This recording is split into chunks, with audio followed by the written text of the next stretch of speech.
疫情期間，美國村開咗一間新嘅溫泉酒店，房間裏邊有一個水龍頭專門出溫泉水。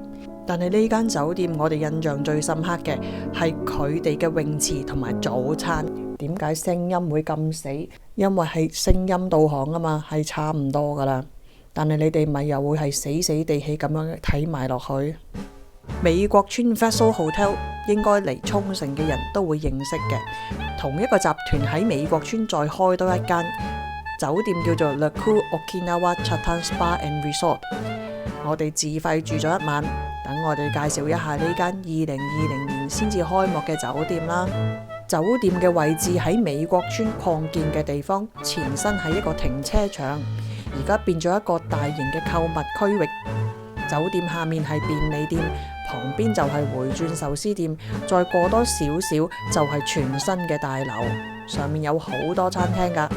呢間酒店分咗兩條 line， 係分開兩棟唔同嘅大樓噶，一間喺主樓裏面，另外一間喺 Le Cool Premier 係高級嘅版本。我哋今次住咗 Premier， 但係好奇怪 check in 之後仲需要行過停車場先到噶。如果落緊大雨都幾狼狽嘅。房間都幾大間，感覺好舒服噶。打開個露台就會見到美國村，佢哋嘅浴缸多咗個水龍頭，打開就會有溫泉水流出嚟。如果唔想去酒店嘅大浴場，可以喺房間慢慢浸溫泉都得噶。但係如果可以，我哋都係建議大家俾錢去佢哋嘅露天溫泉噶。你冇聽錯噶，佢哋嘅溫泉需要另外俾錢，但係佢哋嘅露天溫泉係位於頂樓嘅泳池區域裏面噶。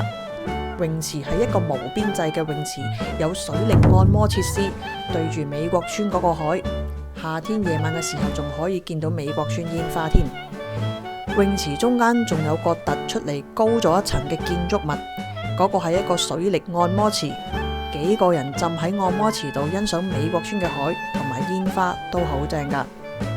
但係我哋最多時間留喺嗰個露天溫泉，尤其是我哋去嘅時候係秋天，夜晚涼涼地，浸住個溫泉好舒服啊。到咗第二日朝頭早，佢哋嘅早餐令我哋留下深刻嘅印象。首先居然有冰滴咖啡，食物選擇好多，而且質素非常之唔錯。我哋唔介意特登去嗰度食早餐，雖然最後都係冇咁做，因為太遠啦。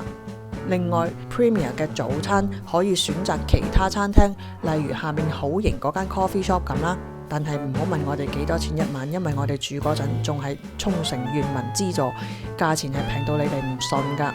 至於而家幾多錢，你哋自己睇酒店旅遊網站啦。如果你唔想嚟到先知道你想去嘅鋪頭已經執咗笠，咁就快啲訂閱我哋 OK Family， 記得撳埋旁邊個鐘仔啊！